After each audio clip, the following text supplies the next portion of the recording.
जय हिंद साथियों, मेरा नाम अंकित कुमार है और मैं एक भूतपूर्व एनसीसी कैडेट हूँ।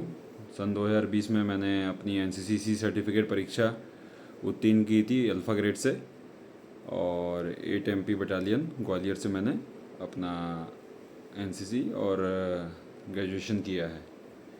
और कल जो, जैसा कि आप सभी जानते हैं, कल जो पहलगाम में जम्मू कश्मीर में जो आतंकी हमला हुआ है वो बहुत ही दर्दनाक, दुखद है और पूरे विश्व भर में उसकी निंदा हो रही है। और तो इसमें ज़्यादा कुछ कहने की ज़रूरत नहीं है।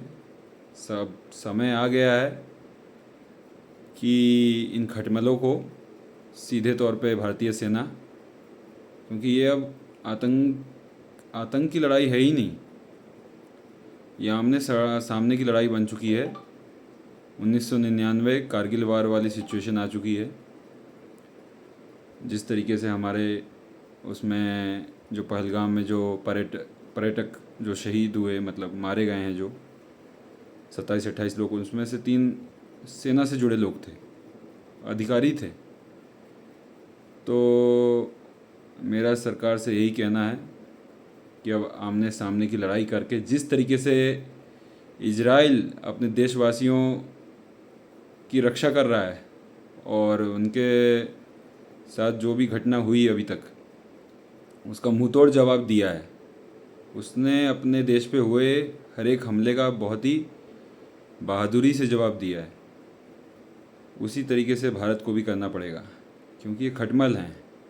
इनको जब तक कि इनकी जड़ से नहीं मिटाया जाएगा, ये पैदा होके आते रहेंगे, पनपते रहेंगे, क्योंकि इनके आका बैठे हैं बॉर्डर के उस पार, वहाँ से आसानी से ऑपरेट करते हैं और सीधे तौर पे पाकिस्तानी सेना का हाथ है उनको बॉर्डर क्रॉस कराने में, उनको सप्लाई देने में, उनको इनपुट्स देने में।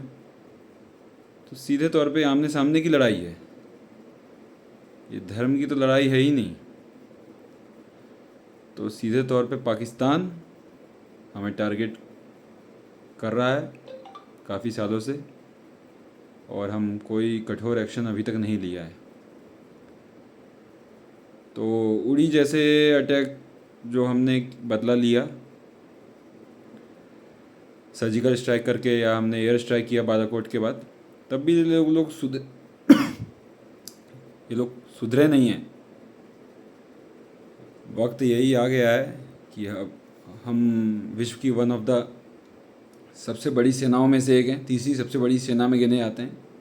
तो इस ऐसी सेना का क्या फ़ायदा जब हम अपने नागरिकों की रक्षा नहीं कर पाएँ, इतनी मजबूत सरकार के होते हुए। तो एज ए एनसीसी कैडेट मेरी सरकार से यही गुजारिश है। मैं पिछले 1.5-2 साल से सिक्योरिटी ऑफिसर के पद पर कार्यरत हूँ हैदराबाद में। मैं GTO बैच का अधिकारी हूँ, GTO 38 बैच, SIS सिक्योरिटी। तो मेरा यही कहना है कि आज भी सरकार अगर मौका देती है बॉर्डर पे आके कंट्रीब्यूट करने के लिए, क्योंकि मैंने सेना में आने के लिए 3 बार SSB इंटरव्यू दिया, नहीं हो पाया मैं सिलेक्शन, फिर ये अग्निवीर आ गया, एज ख़त्म हो गई हमारी। तो आज भी बिना सोचे समझे देश के लिए सेवा करने से पीछे नहीं हटेंगे। और मैं ही नहीं, मेरे को लगता है बहुत से ऐसे युवा हैं जो सेना में जाने की मतलब रुचि रखते हैं, इच्छा रखते हैं बस, पर बहुत से कारणों की वजह से उनका नहीं हो पाया सिलेक्शन।